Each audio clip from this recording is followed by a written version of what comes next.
At the height of the Cold War, the space race wasn't just a race for the stars. It was a desperate, clandestine struggle for dominance.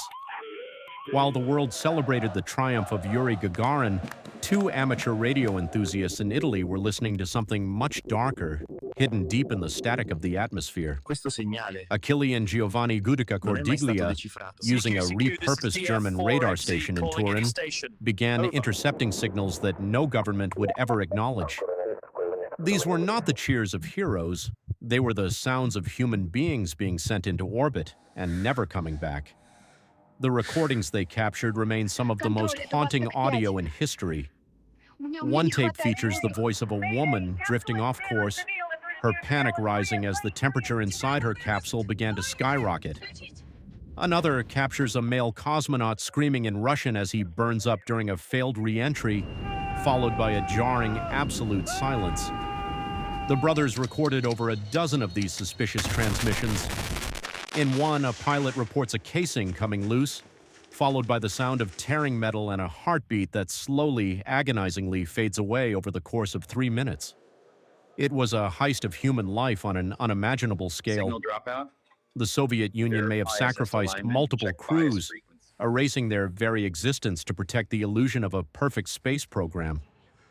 These people were never given names, never given burials, and never given the honors of heroes. They were ghosts trapped in decaying orbits. For decades, the Kremlin dismissed these recordings as hoaxes, but critics and experts alike were divided. The technical jargon was too specific, the signals too consistent. Could the Soviets really hide such massive disasters?